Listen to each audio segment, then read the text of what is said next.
Going live on a Friday night to talk a little Ohio State Buckeyes football as the Ohio State Buckeyes took over Indianapolis all week long. There were storylines galore, and the Ohio State Buckeyes, fresh off of a national championship, held their own out in Indianapolis and got things going at the NFL Combine. We jump into it here on a Friday night on the Buckeye Breakdown Podcast.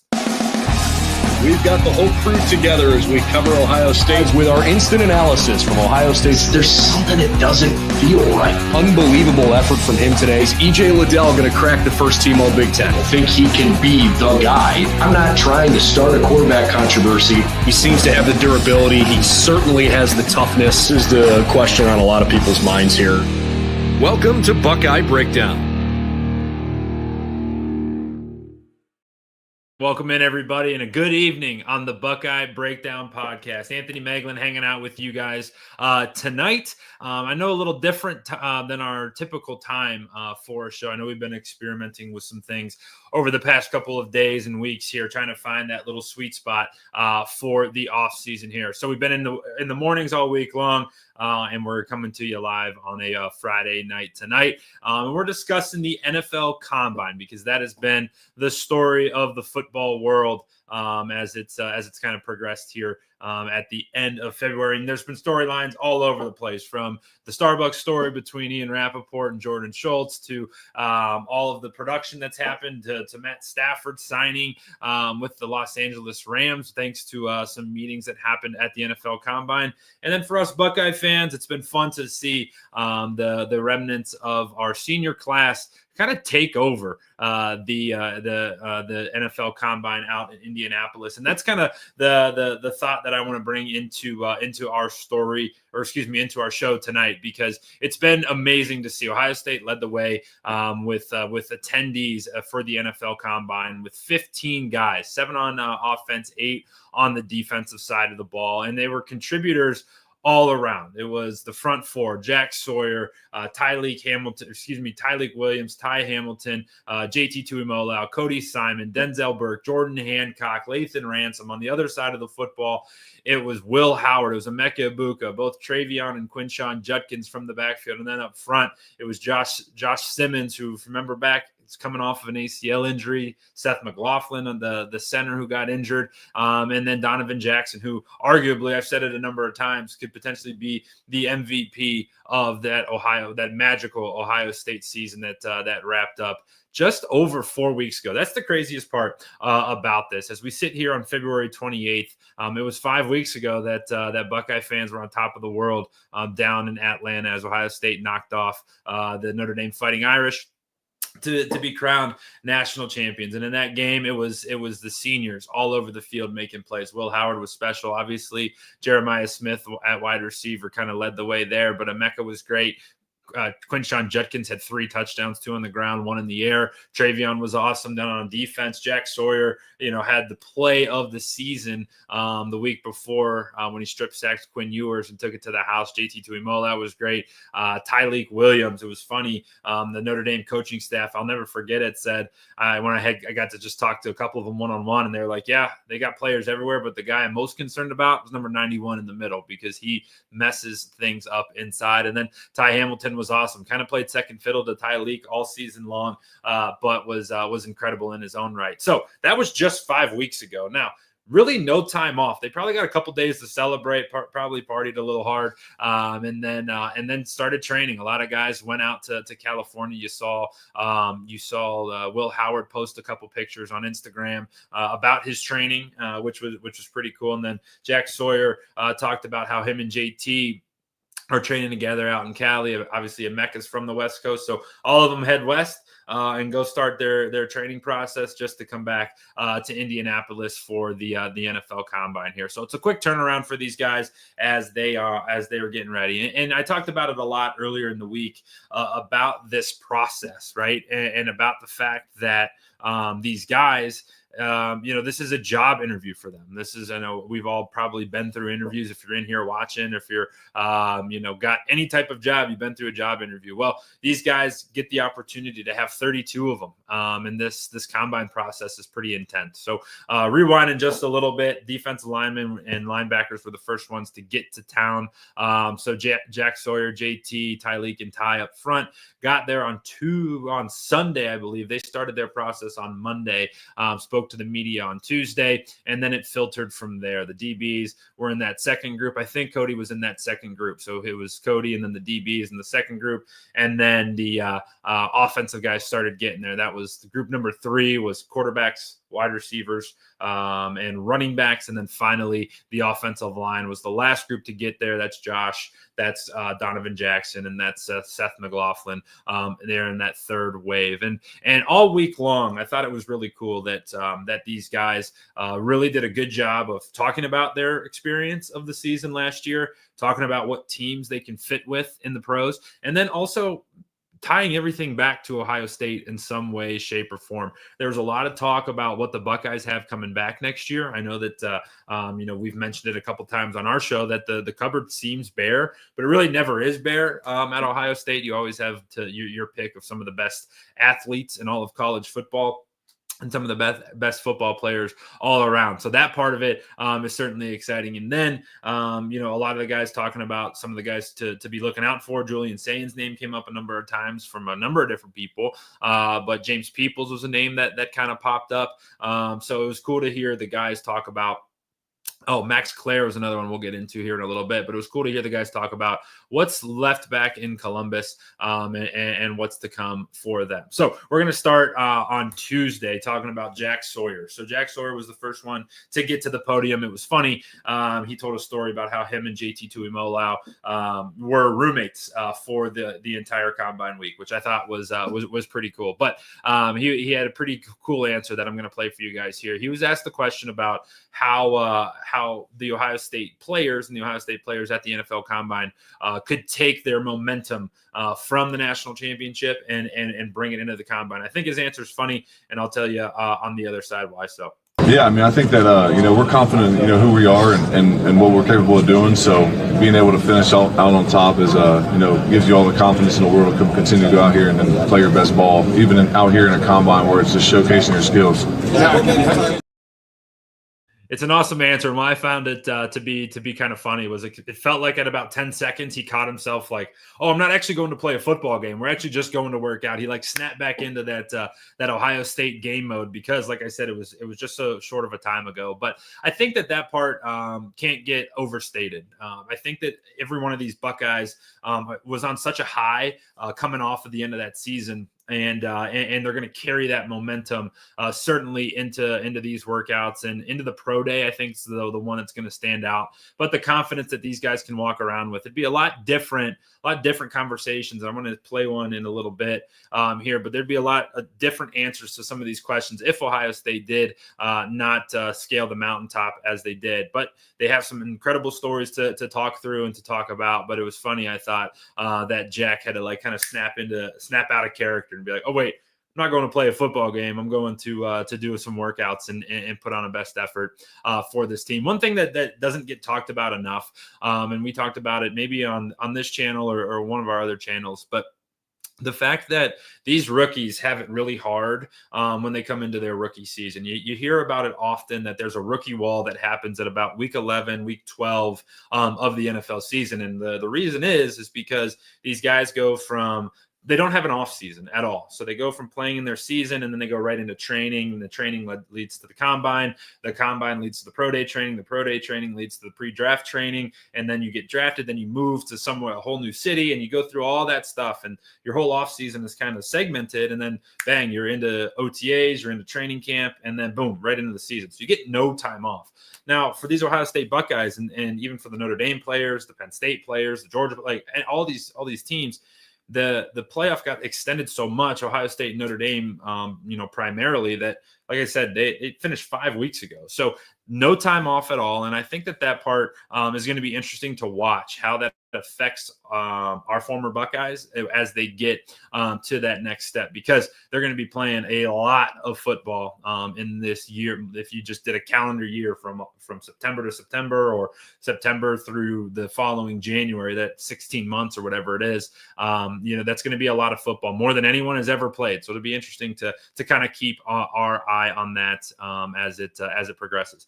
All right. So after Jack spoke, like I said, that second group of guys brought in the defensive backs, and there was one. We don't have video of it. It was really hard. We only had a couple guys on site, so we were running around trying to capture as much video as we possibly could. But I thought Lathan Ransom, a guy who became a favorite of mine throughout the season, just because he played like with his hair on fire, and he was a great person to talk to after games. And he was always very positive. He was always very respectful of all the people around him, but he had that killer instinct in him when he was in between the white lines, and he became an unbelievable player. And I thought he had really two really cool points. The first one was talking back about the Ohio State Buckeyes for next year. And this story comes from Dan Hope of 11 Warriors. Dan does an awesome job if you get to catch any of his work. But the quote that I loved was that Lathan Ransom pleaded with the Ohio State offensive coaches to go pursue Max Clare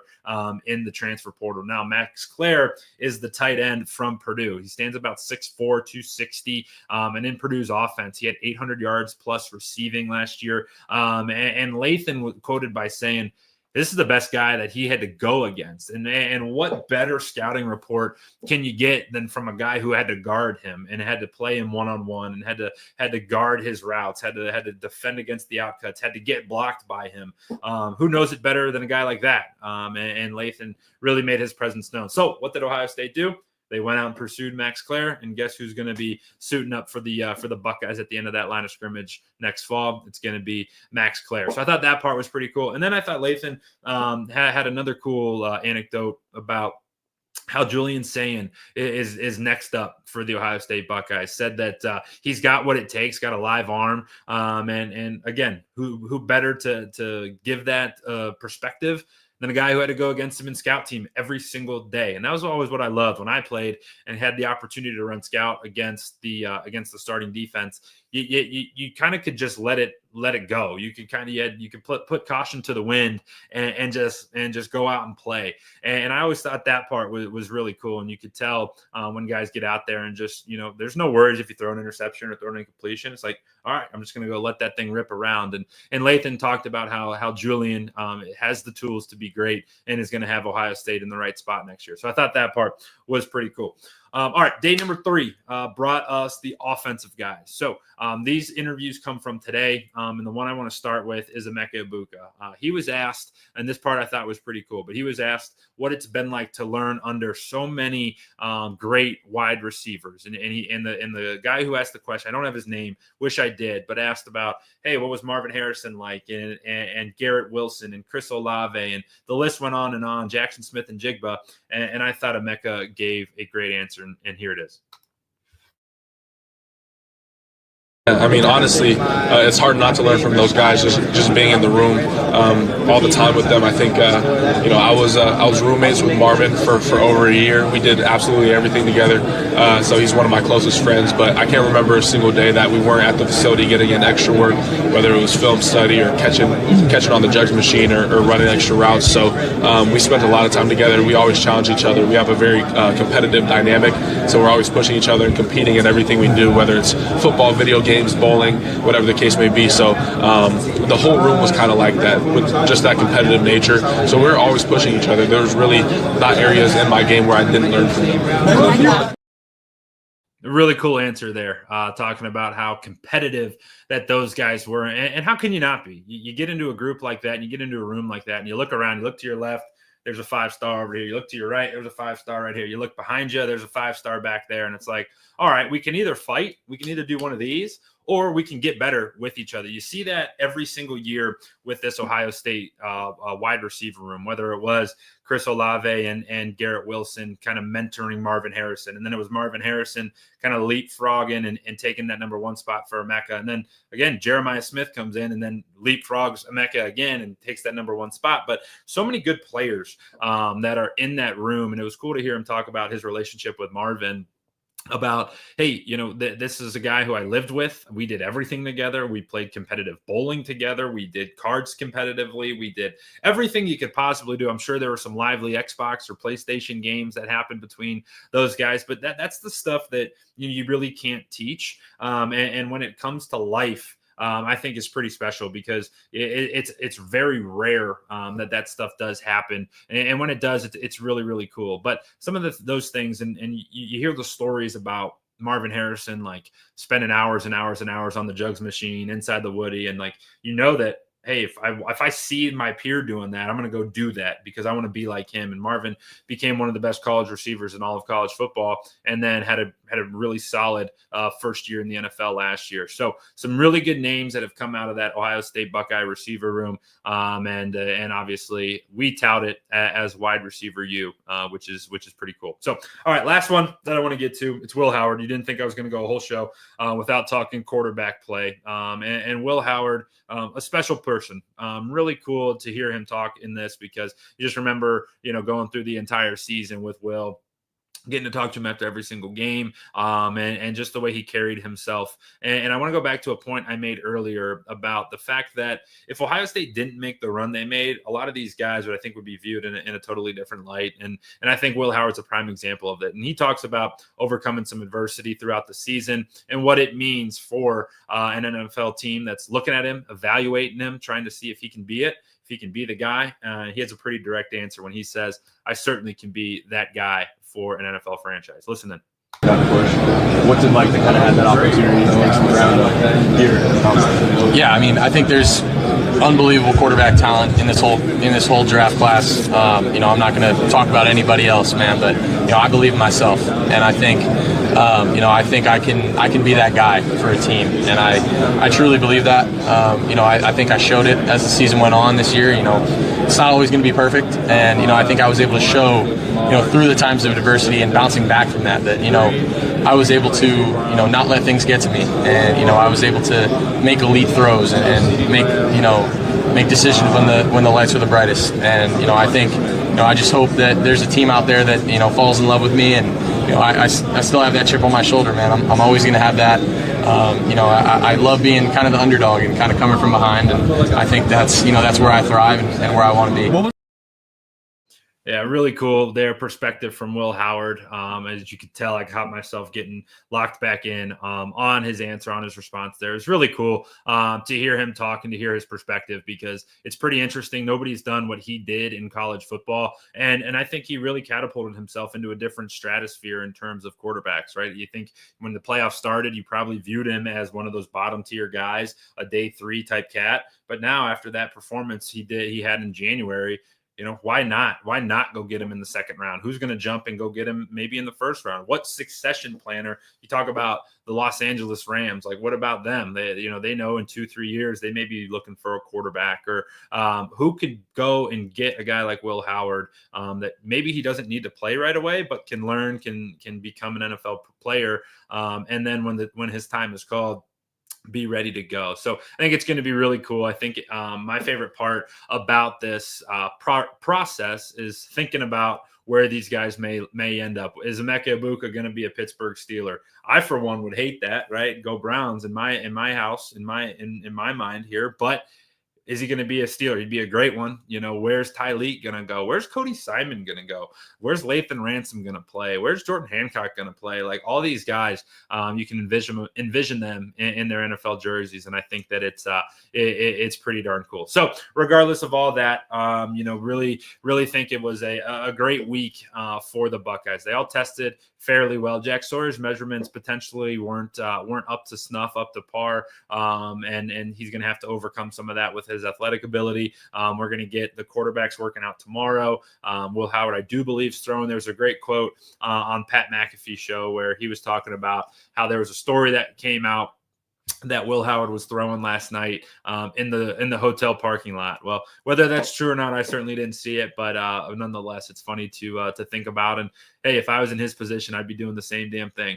This is a massive day for these guys when they get to work out after all their interviews with these coaches and these organizations, with their chance to realize their dream and to fulfill their childhood dream. So I think that it's all pretty cool. If you're interested in seeing more of this stuff, I linked all of our interview videos in the comment section, in the video description here. So just jump down there. I titled them, or I linked them right next to their guy's name. So easy to get to. Throw them on while you're doing the dishes or doing the chores or whatever. I think that it's really cool and it's fun to hear from our guys. So those are all there. Then there's a ton more content over on both our YouTube page. So if you're watching on YouTube, appreciate you jumping in. So there's a bunch there. It's Ohio State Buckeyes on SI on YouTube, and then also over on X, got a lot of content over there. And then on our site, si.com/college/Ohio State, hitting you right there. Jump over there. The team's working really hard, filling that thing with content and stories and all sorts of different stuff